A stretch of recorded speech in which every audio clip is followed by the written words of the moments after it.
अस्सलाम वालेकुम, अस्सलाम, नमस्ते, सत श्री अकाल। उम्मीद करता हूँ फिट होंगे, बेहतरीन होंगे, अपनी लाइफ अच्छे से एंजॉय करोगे। हम तीनों की तरह देवों के देव महादेव एपिसोड 7 पार्ट 1 है। लाइक शेयर सब्सक्राइब कर दें प्लीज। स्ट्रेट चलते हैं वीडियो की तरफ। उनका नाम है मोहम्मद समीर खोखर, राणा मोहम्मद अली, मलिक सकरी पास हो गया। Let's start.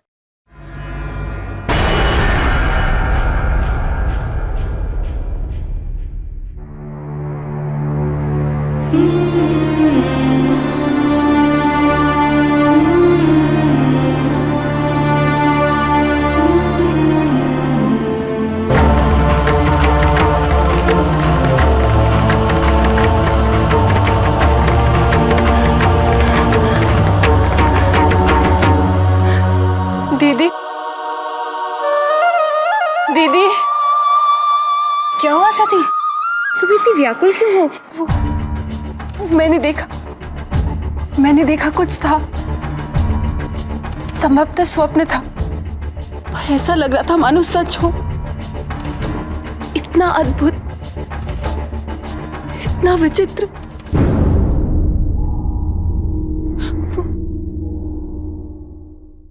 वो वहां, वो कहाँ?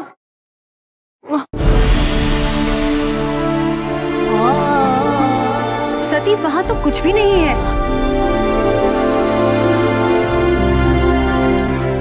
तू क्या कह रही है? मेरी तो कुछ समझ में नहीं आ रहा। चल चल मेरे साथ।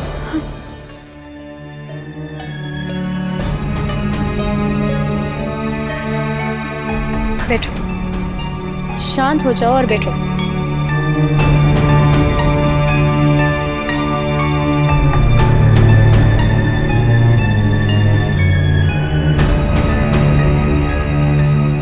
जल ग्रहण कर।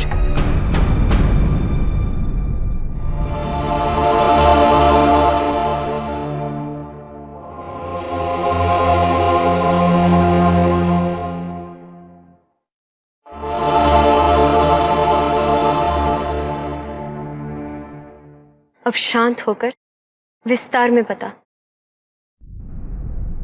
एक विचित्र आकृति नृत्य करती हुई,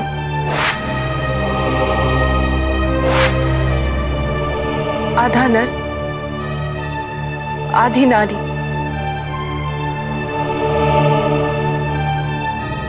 वहां से मेरी ओर चले आ रहे थे। धुंध ही धुंध थी।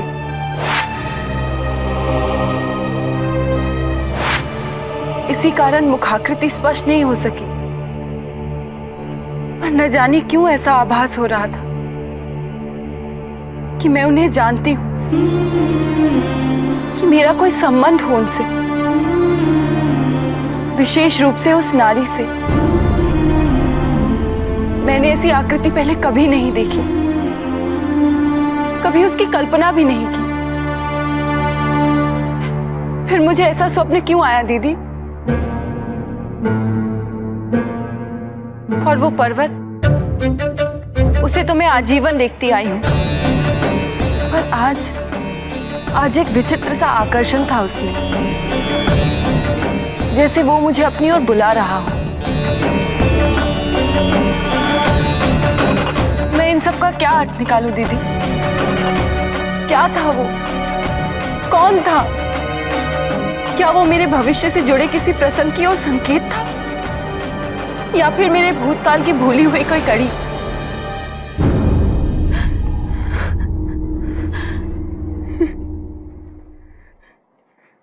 सती, तू चिंता मत कर।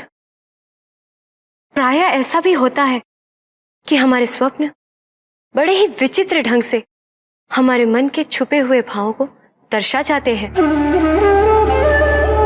जिसका संबंध न तो हमारे भविष्य से होता है, न ही हमारे भूतकाल से। सती, तेरे लिए बीते हुए दिन बड़े ही तनावपूर्ण रहे हैं। पिताजी को तेरे कारण लज्जित होना पड़ा।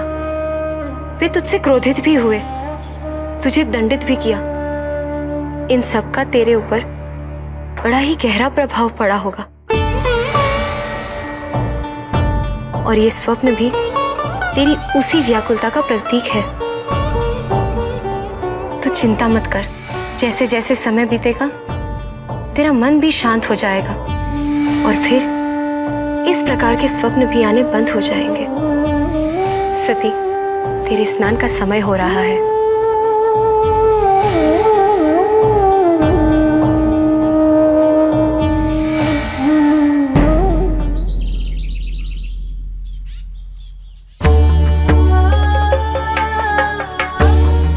अदिति दीदी ठीक कहती है, सपना ही रहा होगा जिसका कोई अर्थ ही नहीं।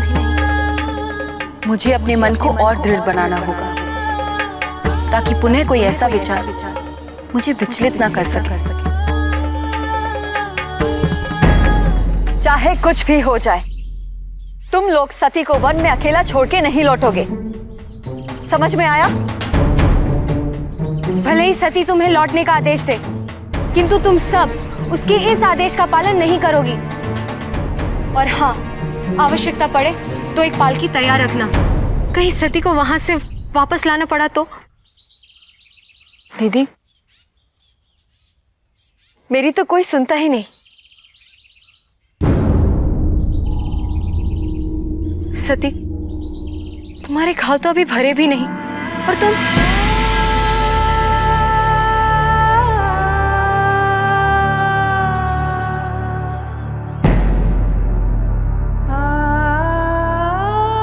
दीदी, मैं अपना ध्यान रखूंगी, मैं वचन देती हूँ।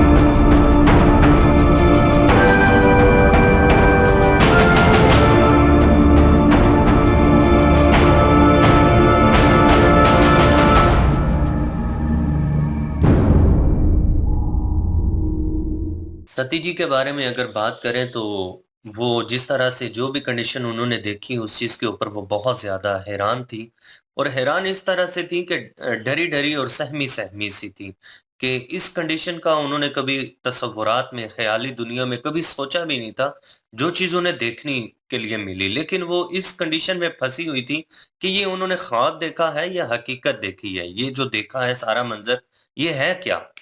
इसी घबराहट में उनकी दीदी आई हैं और जब उन्होंने देखा वो अपनी दीदी की तरफ भागी और जब उन्होंने देखा उनकी दीदी ने कि वो काफी ज्यादा घबराई हुई हैं, तो फिर उन्होंने पूछा कि आप इतनी डरी और सहमी और घबराई हुई क्यों हैं।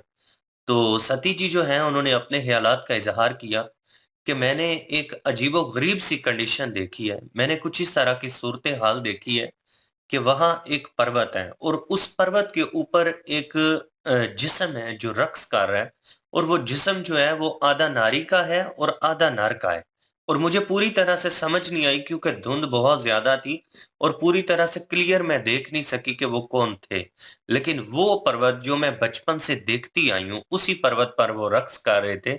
तो ये क्या था? बड़ी ही मेरे लिए एक हैरान-कुन ये पोज़ीशन थी, कंडीशन थी, जिसको मैं देखकर खुद भी इस तरह से हूँ कि मुझे समझ ही नहीं आ रहा कि ये सच है या सपना था। तो उनकी जो दीदी हैं, उन्होंने उनसे कहा ये बात कि आपको बहुत ज़्यादा सज़ा का, बहुत ज़्यादा मुश्किलात का सामना करना पड़ा है। आपकी वजह से पिताजी भी काफ़ी ज़्यादा शर्मिंदा हुए हैं। फिर वो आप पे गुस्सा भी हुए हैं। वो भी प्रेशर है आप पर, फिर उन्होंने आपको दंड भी दिया है। इतनी सारी जो चीज़ें आपके साथ एक टाइम पे हुई हैं ना, तो उन चीज़ों की वजह से आप प्रेशराइज़ हैं, आप ज़हनी स्ट्रेस में हैं, जिसकी वजह से इस तरह से ख़यालात आती हैं। तो इन ख़यालों का ना तो आपके मुस्तकबिल से कुछ लेना-देना है और ना पास्ट में गुज़रे हुए कल से कुछ लेना-देना है। तो इसलिए आप बेफ़िक्र रहिए, आपके नहाने का टाइम हो गया है और आप फ्रेश और रिलैक्स हो जाइए। ऐसा कुछ भी नहीं है जो आपने देखा है, यही समझिए कि ये एक सपना था। बिल्कुल जी। और वो वैसे तो देख सपना रही थी लेकिन था वो हकीकत में ही उनके साथ हो रहा। और वो ही देख रहे थे कि आधा जो है उन्होंने जैसे कहा कि नर थे और आधे नारी थे और वो जो है वो अपना कत्ल कर रहे थे और मेरी तरफ आ रहे थे। लेकिन धुंध की वजह से मुझे जो है वो चेहरा नज़र नहीं आया कि कौन थे। लेकिन मैं ऐसे लगता है कि जैसे उनको भूतकाल से जानती हूँ या कुछ ऐसा कोई रिश्ता है मेरा उनसे या कुछ भी मतलब कि मेरा लेना-देना है उनसे। और फिर जो है वो ज़ाहिर है दीदी को समझ नहीं आई, उन्होंने भी कह दिया कि ऐसा कुछ नहीं है, भूतकाल में भी ऐसा कुछ नहीं हुआ।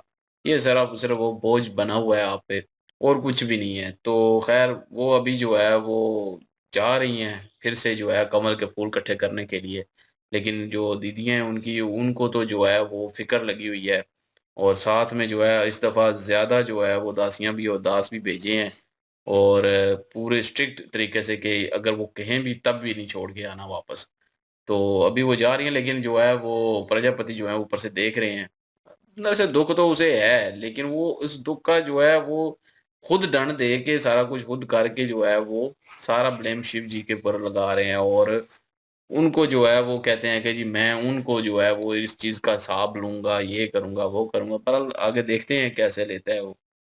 बिल्कुल जी। और दक्ष की बात करें, प्रजापति दक्ष जो हैं वो एज़ अ पिता तो कम से कम सोच रहे हैं कि अगेन वो जाने लगी हैं। और क्योंकि सती जी की माता ने उनको मैसेज दिया था कि उनके ज़ख्म हो चुके हैं पाँव पे, हाथों पे, और उस चीज़ को लेकर वो परेशान तो हैं कहीं न कहीं, लेकिन अपने उस अकड़ में और उस चीज़ में हैं। अभी भी रोक सकते थे, ऊपर खड़े थे और अपना फ़ैसला वापस ले सकते थे, लेकिन सेकंड टाइम उन्हें जाने दिया।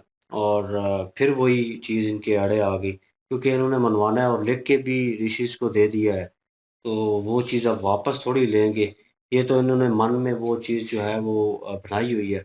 और ये कहीं न कहीं चाहते हैं कि मेरी बेटी पूरा करे, लेकिन कहीं न कहीं उनकी जो अकड़ और वो जो गुरूरी है, वो चाहती है कि नाकाम हो जाएँ और सबको पता चले, फिर सबके सामने एग्ज़ाम्पल बने एक। और उसके बाद जो मैं लाए-अमल करूँ, जो मैं कानून बनाऊँ, जिसको मैं फ़ॉलो करूँ, उसको पूरी रियाया जो है मेरी फ़ॉलो करे। तो ये चाहते हैं अपने हिसाब से, लेट्स सी, देखते हैं जी। लाइक, शेयर, सब्सक्राइब कर दें। इंशाल्लाह मिलते हैं नेक्स्ट वीडियो में। अपना ख्याल रखिएगा, दुआ में याद रखिएगा। तब तक के लिए अल्लाह अल्लाह हाफ़िज़, हाफ़िज़, पीस। पीस।